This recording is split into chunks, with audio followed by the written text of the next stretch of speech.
Okay, guys, what we're going to talk about right now is just some real quick meter response stuff. Okay, so obviously warm up your meter for a minimum of 5 minutes, but preferred of 10 to get everything in here nice and warmed up.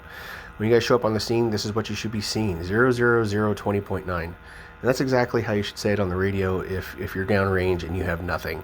Just say my readings are 00020.9. Basically, you're saying that I have nothing. You don't need to say my CH4 is 0 parts per million, my oxygen is 20.9, my CO is 0 parts per million, my isobutylene is 0 parts per million. Just free up that radio traffic and just say 00020.9. Of course, the exception to that would be if you actually had something. But while we're talking about meter response and going downrange, we know that our combustible gas sensor is calibrated to methane, and our ionization sensor, or our PID sensor, is calibrated to isobutylene. Now, only two of our monitors have this isobutylene sensor. I believe that's 191 and 194. The other two meters, 192 and 193, won't have that. But in order to free up some of your brain power and avoid having to do math with conversion factors, if you're going into an area with a known product leak that isn't methane or isobutylene, we can use the internal library on the meter to, free up some more mental capacity so we can be safe. We can think about other things versus our math, or possibly getting our math wrong with manual conversion factors. So, along with actually changing the gases on the fly here in the meter, it also resets the alarm values to the correct values for that specific gas. If you guys were, using methane and you're actually going into hexane and you're timesing it by roughly 2 point something from your reading, well, it's the meter doesn't know that it's hexane or pentane or anything like that. It still thinks it's methane. So the alarm is set for 10% methane when you're actually dealing with hexane. So you're getting incorrect alarms. But by changing the gases in the meter, you will then get the correct alarm settings for that gas. And I'm going to show you guys how to do that. So right here in the basic screen, we're going to display over. And we're going to go select relative response gas to calibrated gas sensor. This is our methane sensor, or our LEL sensor. You're going to hit yes. In here is the library of gases and products available to us to change just on our LEL sensor. You can scroll down, there's quite a few of them, but as you can see, we can select one and it'll automatically switch to that. Okay, so I'm not going to go through all of them, but you would select it, hit enter, and then you would be done. And then you would not be reading in methane, you would then be reading in the gas selection that you chose from the library with the corresponding correct alarm values. So that adds a huge safety factor for us.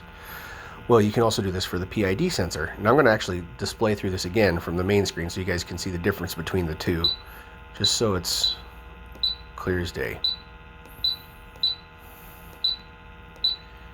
This is the main screen. We were just in this one for the catalytic sensor. That's your LEL sensor. One more over is for the photoionization detector. That is your isobutylene, your VOC sensor. Okay, so it's the same thing here. Just hit yes. And like I said, only two of the meters in the district have this, but I mean this one is especially valuable to us because look right here, we have diesel fuel number 1. So if you want to detect diesel, you can scroll down to gasoline. You can get accurate readings for all this stuff. Okay.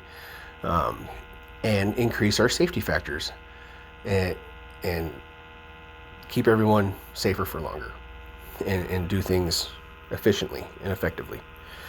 So one other thing I'm going to talk about when responding downrange is after your meter's warmed up, like I said, minimum of 5 minutes, preferred 10. 00020.9. If you're getting something that's off and your meter's calibrated and it's right now with monsoons, there's a lot of moisture outside, well, you can just perform a demand 0 if you're getting an erroneous reading, if you're in a fresh air atmosphere. And fresh air as away from diesel fuel, open gasoline containers, and exhaust filled bays, things like that. So just hit the air right here and hold it and do that demand 0, and it's going to adjust everything back down to 0. You're basically telling the meter that right now I'm telling you that the atmosphere that I'm in is clean. So re-zero all the sensors to this atmosphere. And we were already clean, so nothing changed, but that's what the demand 0 does. Also, before your guys go down range, I would recommend displaying over to the next one, which is your peak. Okay, you're going to want to clear this before you go down range. And I think you should be able to hit yes. Oh, I'm sorry, enter. Clear peak readings, and then yes. And boom. Now your peak readings have been cleared. So let's say you're going down range and you're metering and you get an alarm and you try to go back and find it, but you're not sure what alarmed or what reading you got, or how high it was, or you can't remember it. Well, this is going to record it for you here in the peak screen. So it's important that it's zeroed out before you go down range, because if there's already readings in here that are higher than what you're dealing with, it won't record it, and you won't know unless you could visually see it. But I don't know anybody that looks at this meter 100% of the time walking around. So remember to zero that out before you go down range. And that's about it as far as some of the more advanced features here. And don't forget, always run this with a probe, and always calibrate it. Make sure that it's calibrated before use, and don't forget to perform your daily checks. And it should treat you well as long as you treat it well. So, well, that's all I have for the RKA. I'll go ahead and put this up on the brief for you guys.